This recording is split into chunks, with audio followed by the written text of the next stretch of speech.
When the skies roar and the ground trembles, what weapon keeps rewriting the story of this war? In September, Russia's relentless FAB bombing campaign carved its mark across Ukraine, hitting brigades, command posts, and control centers with brutal precision. Each detonation wasn't just an attack, but a signal that the battlefield balance is shifting. So, what really happened during this wave of strikes? Let's take a closer look. The latest strike underscored this precision-driven approach. Russian pilots demonstrated their capabilities with a dramatic strike on the 28th Air Assault Brigade's PVD in the village of Konstantinovka. Employing FAB-3000 bombs enhanced with UMPK guidance, the strike obliterated the target with devastating accuracy.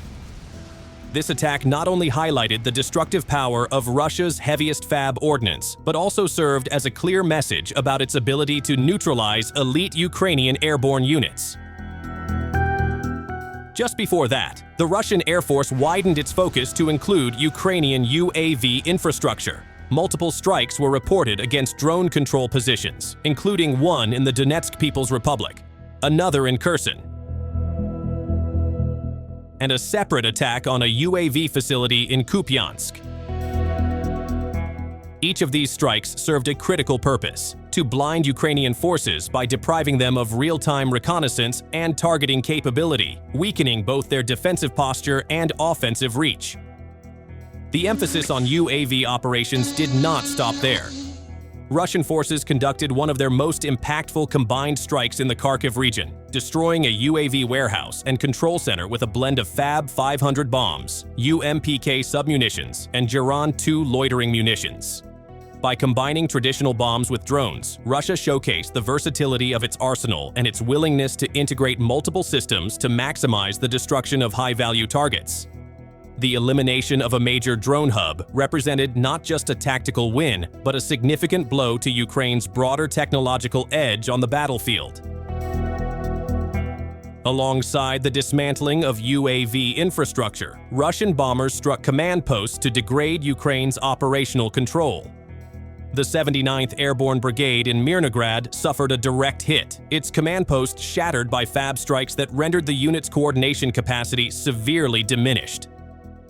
Likewise, Borova in Kharkiv became the site of another destructive raid, where a Ukrainian command post was bombed out, erasing a node crucial for organizing defenses in the region. These attacks on command centers reflected a deliberate attempt to create disorder within Ukrainian ranks and delay their ability to mount a coherent response. While command centers and drone hubs were central targets, frontline positions were also under constant assault.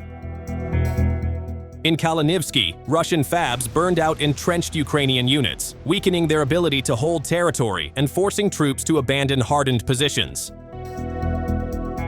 Similar bombardments took place across contested zones, including Kalinovsky in the DPR and Shakovo in the DNR. Each strike had a cumulative effect, steadily reducing Ukraine's manpower and capacity to resist. The middle of the month reflected a mixture of tactical strikes across both command nodes and defense lines. In Konstantinovka, FAB-250 bombs were used to target the 33rd Motorized Rifle Brigade, demonstrating Russia's ability to calibrate its bomb selection to the scale of its intended targets. In Kurilovka, the 43rd Air Assault Brigade was struck by a FAB-3000, annihilating positions held by one of Ukraine's elite formations. Elsewhere, a temporary location of Ukrainian troops in the DPR was hit during peak concentration, magnifying the lethality of the strike and underscoring Russia's intelligence-driven approach to timing. Command centers remained a key target set. The 241st Regiment in Novopavlovka saw its command post obliterated, while another strike hit Ukrainian positions in Zolotoy Kolodez. These bombings added to a growing list of command disruptions, piling pressure on Ukrainian leadership and stretching their ability to maintain communications across multiple fronts. Each successful strike chipped away at the already strained network supporting Ukrainian frontline units. Earlier in the September, Russian forces leaned heavily on heavier bombs to hammer well-fortified positions. In Dimitrov, also known as Mirnograd, FAB-3000 munitions tore apart the defenses of the 25th Airborne Brigade, turning entrenched strongholds into rubble.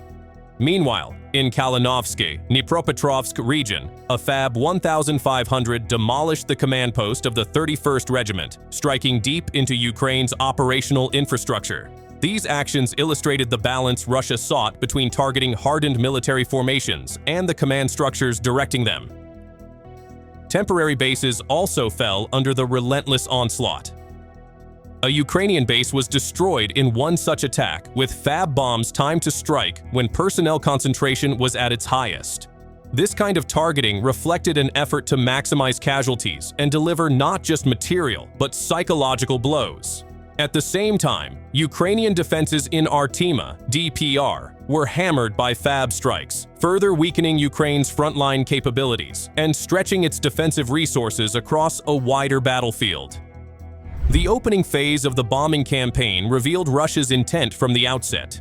Strikes were directed against high-value command centers, including the 57th Brigade headquarters in Kharkiv and a command post in Sumy. These early attacks served as a signal that Russia would relentlessly pursue Ukrainian leadership structures, cutting at the head of formations before turning its attention to broader tactical targets. By disrupting the chain of command early, Russia aimed to prepare the ground for the larger, more destructive wave of bombings that would follow later in the month.